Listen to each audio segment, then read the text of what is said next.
డబ్బు, అనారోగ్యం, ఉద్యోగం, వ్యాపారం అప్పులతో బాధపడుతున్నారా? వెంటనే ఈ వెబినార్ లో జాయిన్ అవ్వండి.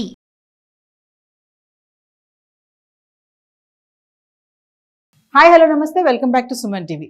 Life skills, money coach, law of attraction Brahmashri JKR గారు మనతో పాటు ఉన్నారు. గురుగారితో మాట్లాడదాం. నమస్తే అండి. నమస్కారం అమ్మా. గురుగారు, చాలా మంది ధనవంతులు అవ్వడానికి పూజలు చేస్తూ ఉంటారు, వ్రతాలు చేస్తూ ఉంటారు, మొక్కులు మొక్కుతూ ఉంటారు. ఇంకా మీరు అన్నట్టుగా విశ్వంతో కూడా మాట్లాడుతూ ఉంటారు. నేను ఉన్న పలంగా ధనవంతురాలు అయిపోవాలి, కోటీశ్వరాలు అయిపోవాలి, టాటా బిర్లా లాగా నాకు ఇంటి నిండా డబ్బులు, అట్లా లక్ష్మీదేవి నా ఇంటి తాండవం ఆడాలి అని చాలా మంది అనుకుంటా ఉంటారు. అంటే అవి నిజంగా ఉన్న పలంగా ధనవంతులు అవ్వాలి అంటే మీ దగ్గర ఉన్నటువంటి రెమెడీస్ ఏమైనా ఉన్నాయా? మా వ్యూవర్స్కి ఏమైనా చెప్తారా? వాస్తవానికి తాళపత్ర గ్రంథాల్లో నిగూఢంగా దాగి ఉన్న ఈ చిట్టి తంత్రాలు అంటారు. చిట్టి తంత్రాలు అంటే చిన్నగా చేసుకునే తంత్రాలు అని చిట్టి అనేవాడు అందుకని వచ్చింది. అంటే ఓకే కష్టపడి అంటే ఒక 40 రోజులు 50 రోజులు ఇలా చేసుకోకర్లా ఒక 9 days మనం అనుకున్న గోల్ రీచ్ అవ్వచ్చు. ఓకే, అలాంటి తంత్రాలు ఉన్నాయి. వాటిలో తాళపత్ర గ్రంథాలు నిగూఢంగా దాగి ఉన్నాయమ్మా. వాటిలో ఒకటి మచ్చుగా ఒకటి మాత్రం మీరు అడిగారు కాబట్టి ఒకటి చెప్తాను. మనం ఏం చేయాలంటే సూర్యచంద్రులు కనిపించే దైవాలమ్మ అన్ని మతాల వారికి. ఆల్మోస్ట్ ఈ మతం ఆ మతం లేదు. మనకి రాత్రి కావాలంటే చంద్రుడు రావాలి, వెలుగు రావాలంటే సూర్యుడు రావాలి. ఇది సత్యం, ఇది అందరూ ఒప్పుకోవాల్సిందే. అయితే సూర్యుడు ఎంత పవరో చంద్రుడు కూడా అంతే పవర్. జాతకరీత్యా చంద్రుడిని మనం లెక్క కట్టి మనం గడియ కట్టినప్పుడు వాళ్ళ జాతక చక్రాలు చెప్తూ ఉంటాం. అదేవిధంగా చంద్రుడి నుంచి మనకి అద్భుతాలు జరుగుతాయి అనేదే ఈ తంత్రం యొక్క రహస్యం. మీరు చేయవలసింది ఏమిటి అంటే అమావాస్య తర్వాత వాస్తవంగా పౌర్ణమి వరకు ఇది ఎన్ని రోజులు వస్తే మధ్యలో ఎన్ని రోజులు సుమారుగా 9 days 10 days అనుకుందాం ఉదాహరణకి. ఎన్ని రోజులు వస్తే అన్ని రోజులు అమావాస్య వదిలేసిన తర్వాత విదయ రోజు నుంచి మొదలు పెట్టాలి. ఓకే, విదయ నుంచి మొదలుపెట్టి మీరు పౌర్ణమి వరకు చేయవలసింది ఏమిటి అంటే ఈ అమావాస్యకి పౌర్ణమి కూడా ప్రకృతిలో కొన్ని వింతలు జరుగుతాయి. సముద్రంలో కూడా మనం చూస్తూ ఉంటాం ప్రకంపనలు వేరుగా ఉంటాయని. అంటే సృష్టిలోనే ప్రకంపనలు వేరుగా ఉంటాయి, కానీ మనకు సముద్రాల్లో వాటిలో నదుల్లో ఎక్కువగా కనపడుతూ ఉంటాయి. అట్లాగే ఈ ప్రకంపనలు కూడా మనందరి పైన కూడా ఉంటాయి. అందుకనే మనం అమావాస్యలను తెల్లారి అంటే విధి రోజు నుంచి పార్టీ మొదలేసి మనం విధి రోజు మొదలు పెట్టచ్చు. అయితే చేయవలసింది ఏంటి, చంద్రుడు కనపడేటట్టుగా. మరి కొంతమందికి చంద్రుడు సిటీలో కనపడకపోతే కొంచెం కనిపించే ప్రదేశానికి వెళ్ళాలి. ఏమి లేదురా తల్లి, వెండి పళ్ళెం కానీ వెండి గిన్నె కానీ మీ దగ్గర ఉంటాయి. లేదు సార్ నా దగ్గర అనుకుంటే ఒక అరటి ఆకు తీసుకోండి. అరటి ఆకు లేదు, అది కూడా లేదు, తెల్ల జిల్లేడు ఆకు, వీటిలో ఏది ఉన్నా సరే తీసుకుని చక్కగా అరిటాకులు అయితే కడుక్కుని వెండి గిన్నెలైనా కడుక్కుని దాంట్లో పెరుగన్నాన్ని ఆవు పాలతో అన్నం మనకు సద్దన్నం అంటాం కదా, తోడేసి ఉదయం తోడేస్తే సాయంత్రానికి అది తోడుకుంటుంది. ఆ పెరుగన్నాన్ని చక్కగా ఈ వెండి గిన్నెలో పెట్టాలి, లేక అరిటాకులో పెట్టాలి. పెట్టి చంద్రుడికి అభిముఖంగా అంటే కనపడేటట్టుగా మీరు ఆ ప్రదేశానికి వెళ్ళి పెట్టాలి. పెట్టి ఆవు నేతితో దీపం పెట్టి చంద్రుడు వెంక చూస్తూ ఇలా మనసులో ధ్యానం చేయాలి.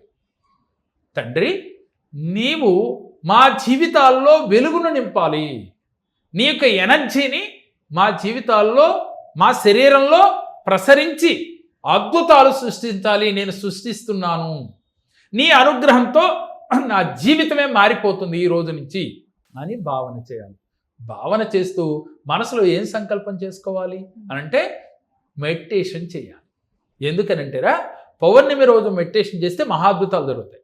అమావాస్యకి పౌర్ణమికి నేను ఒకటి ఇందాక చెప్తా, మనము మళ్ళీ డివైడ్ అయ్యాం. ఏమిటి అనంటే పౌర్ణమి రోజు నుంచి చంద్రుడు తరుగుతూ వస్తాడు, అమావాస్య రోజు నుంచి చంద్రుడు పెరుగుతూ వెళతాడు. ఇది అందరికీ తెలుసు. కాబట్టి మన జీవితంలో మరి అమావాస్య వెళ్ళిన తెల్లారి విధి రోజు నుంచి అంటే పాఠ్యమైన తర్వాత విధి రోజు నుంచి మనం మొదలు పెట్టడం వల్ల క్రమక్రమేపీ ఫైనాన్షియల్గా ఎదుగుతూ వెళ్తాం. ఓకే, అందుకని ఆ రోజు నుంచి మొదలు పెట్టమన్నాం. ఇలా వెళ్ళి అలా చంద్రుడిని చూస్తూ చక్కగా మీరు సుఖాసనంలో కూర్చుని చంద్రభగవానుడు స్వీకరించినట్లుగా ఫీల్ అవుతూ అంటే మనం పెట్టిన నైవేద్యాన్ని ఫీల్ అవుతూ ఇక్కడ మనం ఎవరిని తీసుకున్నాం, చంద్రుడికి మనకి మన యొక్క కోరికలు చేరవేయటానికి అగ్నిదేవుని తీసుకున్నాం. పంచభూతాల్లో ఒకటైన అగ్నిదేవుని ఆవు నెయ్యితో దీపం పెట్టమన్నాం. దీపం పెట్టి ఈ నైవేద్యాన్ని స్వీకరించి నాకు అష్టైశ్వర్యాలని ప్రసాదించు, మనస్సుని ప్రశాంతంగా ఉండేటట్టు చెయ్యి. చంద్రుడు అష్టైశ్వర్యాలు ఇస్తాడా అని అంటే ముందు చంద్రుడు ఇచ్చేది మనస్సును ప్రశాంతం చేస్తాడమ్మా. మనస్సుకు కారకుడు చంద్రుడు. అటువంటి చంద్రుడు మనకిచ్చేది మనస్సుని మన ఆధీనంలో తెచ్చుకోవడానికి ఈ క్రియ బాగా ఉపయోగపడుతుంది. ఎప్పుడైతే మనస్సు మన ఆధీనం అయిందో సంకల్పాలు ఈజీగా యూనివర్స్తో కనెక్ట్ అవుతాయి. కాబట్టి నా మనసు నా ఆధీనం చెందాలి, చెందినట్లుగా భావన చేస్తూ ఆ చంద్ర భగవానుడు అనుగ్రహం మనకి వచ్చినట్లుగా ఆయన ఎనర్జీ మన శరీరం నిండా ప్రసరించినట్లుగా ఇలా ఫీల్ అవుతూ ఇక్కడ మనకేం చేయాలి? ఇక్కడ పంచభూతాల్లో ఇంకొక ఎవరు పంచభూతాల్లో అయిన ఒక భూమి తీసుకుని కింద కూర్చున్నాం మనం. భూమిని తీసుకున్నప్పుడు భూమి నుంచి ఎనర్జీ మన కింద నుంచి ప్రవేశించి మూలాధార చక్రం నుంచి మన శరీరంలో ప్రవేశించినట్టు. అదేవిధంగా చంద్రుడి నుంచి మనకి సహస్రారా నుంచి అంటే బ్రహ్మరంధ్రం గుండా ఆ యొక్క కిరణ కాంతి ఆ ఎనర్జీ మన శరీరం అంతా ప్రసరించినట్టు. కింద నుంచేమో భూదేవి యొక్క ఎనర్జీ, అక్కడి నుంచేమో చంద్రుడి యొక్క ఎనర్జీ తీసుకున్నట్లుగా ఫీల్ అవ్వాలి. ఫీల్ అవుతూ మన శరీరం అంతా కూడా యాక్టివ్గా అయిపోయినట్టు, ప్రతి కణము కూడా వెలుగుతో నిండిపోయినట్టు. ఇలా నిండిపోయిన సమయంలో చీకటితో ఉంది, అంత క్రితం వెలుగు ప్రసరించింది, చీకటి ఉంటుందా? ఇది దానికి వెళ్ళే దోవలో అది పారిపోతుంది. ఎప్పుడైనా ఒక బౌల్లో వాటర్ పోయాలనుకోమ్మా, దాంట్లో వాటర్ ఉంటే వాటర్ పోయలేం, వాటర్ లేకుండా ఉండాలంటే వాటర్ పోస్తాం. అదేవిధంగా మన శరీరంలో నెగిటివ్ ఉంటే ఈ వెలుగు ఎప్పుడైతే ప్రసరిస్తుందో ఈ నెగిటివ్ దాంతటికి అదే పారిపోతుంది. మీకు ఒకటే గుర్తమ్మా, వెలుగున్న చోట చీకటి ఉండదు. ఈ సత్యం అందరికీ తెలుసుగా. గదిలోకి వెళ్ళాం, లైట్ వేసాం, అప్పుడు దా చీకటిగా ఉంది, ఆ క్షణానే వెలుగు వచ్చింది. అలాంటి వెలుగు వచ్చినట్టుగా ఫీల్ అవ్వాలి. ఫీల్ అయ్యి విజువలైజేషన్ చేయాలి. అప్పుడు యూనివర్స్కి చెప్పాలి, యూనివర్స్ నాకు ధనాన్ని ఇవ్వు. ఎలా ఇవ్వాలి ధనం? ఇందాడే చెప్పుకున్నాం, మనకి ఒక రూట్, ఒక క్లారిటీ మనకు ఉండాలి. ఆ క్లారిటీ మీరు తీసుకుని బిజినెస్లోనా ఉద్యోగంలోనా అనేది మీరు క్లారిటీ తీసుకుని విజువలైజేషన్ చేయాలి. ఈ విజువలైజేషన్ చేసినప్పుడు ఆ డబ్బు ఫ్లో వచ్చినట్టు వ్యాపారంలో. అది మనం ఎలా వాడుతున్నావు? చారిటీ చేస్తున్నావు 10%, మిగతా డబ్బు ఏం చేస్తున్నావు? మీ మిస్సెస్కి ఇది కొంటున్నావు, ఆడవాళ్ళు చేస్తే నా భర్తకి ఇది చేస్తున్నావు. పొలం కొంటున్నావా, ఇల్లు కొంటున్నావా, కారు కొంటున్నావా, ఇదంతా కూడా యూనివర్స్తో మమేకమవుతూ విజువలైజేషన్ చేయాలి. రిచ్గా ఆలోచించాలి. ప్రతి పదాన్ని కూడా రిచ్గా ఉండాలి. రిచ్గా అంటే డబ్బులు తీసుకెళ్ళి అవతల పారేయమని కాదు, రిచ్ లైఫ్ అనుభవించాలి. అనుభవించడానికే ఈ మానవ జన్మమ్మ. అనుభవించమన్నామని కానీ నెగిటివ్ కోణంలో అనుభవించకూడదు. పాజిటివ్గా ఉండాలి విజువలైజేషన్. 10 మందికి ఉపయోగపడాలి, మీరు ఆనందంగా ఉండాలి. అంతేగాని ఆనందంగా ఉండమని పబ్బుల చుట్టూ తిరగమని కాదు. ఇలా చేసిన వాళ్ళకి ఏ మేనిఫెస్టేషన్ జరగదు, ఏ ఫలితం రాదు.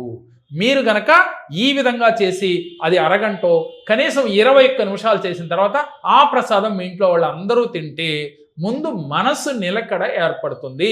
మనసు నిలకడ ఏర్పడితే మీ సంకల్పాలు యూనివర్స్ కానీ పంచభూతాలు కానీ మమేకమై మీకు వెంటనే మీ కోరికలు తీరుస్తాయి. మరి ఈజీగా తీరిందా లేదా?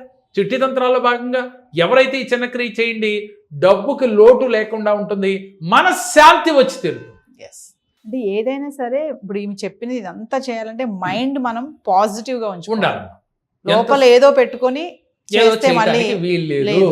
ఒకటే తల్లి, ఇప్పుడు నా ముందు నువ్వు కూర్చున్నావురా, నిన్ను గురించి నేనేం ఆలోచించాలి? చాలా బాగా యాంకరింగ్ చేస్తుంది, చాలా అందంగా ఉంది, పాజిటివ్గా మాట్లాడుతుంది, ఈ భావన నాకుండా వేరే భావన లేదన్న మనసులో పెట్టుకుని పైకి ఇలా మాట్లాడితే అది మనకి విజువలైజేషన్లో రాదు, మనకి సక్సెస్ కాలేమో.